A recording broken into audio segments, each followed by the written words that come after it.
जिसकी बिल्ली उसी को म्याऊं। सुने हैं ना इस बात को? वही आजकल हो रहा है।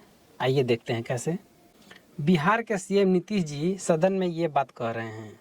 डिपार्टमेंट में उसने कर दिया था कि 9 बजे से 5 बजे, तो हमने पहले ही कहा कि 9 बजे से 5 बजे तक नहीं होना चाहिए। ये तो 10 बजे से 4 बजे होना चाहिए, ये हमने कहा है। और अगर अभी उसको नहीं माना है, अरे तो आप लोग देख रहे थे, कहते ना भाई कि आपका फतवा नहीं माना। अभी आप बोल रहे हैं, पहले आप ही लोग देख रहे थे, कहते क्यों नहीं सुना, तो उसी समय हम करते।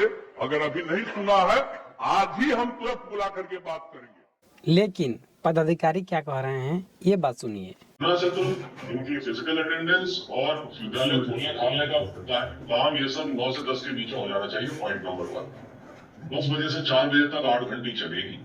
पहले आप देखेंगे कि पहली घंटी कितने बजे शुरू होती थी, 9:30 बजे। कैलेंडर उठा के देख लीजिए, अभी सोच रहा था। और 8वीं घंटी कब खत्म होती थी? 3:30 बजे। बस अब वो पहली घंटी 9:30 से की बजाय 10 बजे शुरू होगी, और 8वीं घंटी जो 3:30 बजे खत्म होती थी वो 4 बजे खत्म। अब मिशन 10 और स्पेशल क्लासेस 4 से 5 के बीच में चलेंगी। सुन लिया ना? अब समझिए कि निर्णय कौन लेगा। यहाँ का मुख्यमंत्री कौन है भाई? निर्णय किसको लेना चाहिए? अब सोचिए हमारे बिहार में क्या चल रहा है। इसी तरह से विधि व्यवस्था सुधरेगा? अरे कैसे सुधरेगा? के पाठक को भी समझना चाहिए। इतना परेशान कर रहे हैं, इतना परेशान कर रहे हैं कि आज रिकॉर्ड ही टूट गया है पूरे बिहार में कि उत्साह पदाधिकारी कोई नहीं आया होगा। हमारे देश में ही कहा जाता है कि बेटी पढ़ाओ आगे बढ़ाओ। जब मोदी जी बेटी पढ़ाओ आगे बढ़ाओ ये सब नारा दिया गया है, नीतीश जी से भी मैं कहना चाहता हूँ, तो ये बताइए कि जब बेटी पढ़ लिख जाती है और नौकरी करती है तो उसका एक पढ़ाओ आगे बढ़ाओ, नौकरी करना ही जिम्मेवारी नहीं होता है।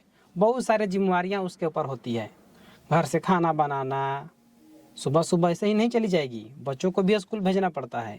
और सुबह में खाना बनाकर 8:30 बजे रेडी होना बहुत मुश्किल हो जाता है। आज जो मान के चलिए 5 किलोमीटर 10 किलोमीटर दूर है, उसके लिए तो और कौन सा ट्रांसफ़र कर दिए हैं घरी द्वारी कि जब मतलब ऐनी गोइनी। अरे अकेला एकल परिवार लेके लोग रह रहा है, उसको बहुत सारा प्रॉब्लम हो रहा है। पुरुष थोड़े ही है कि कैसे हम चले गए, पुरुष को भी परेशानी है। तो हम यही कहना चाहेंगे नीतीश जी से, तो आप अपने पदाधिकारी को समझाइए जो इस तरह से कार्य कर रहे हैं। इस तरह से किसी को टॉर्चर करके पढ़ाई नहीं करवाया जाता है। ऐसे बच्चा नहीं पढ़ लेंगे और भी शिक्षा का स्तर नीचे गिरते जा रहा है।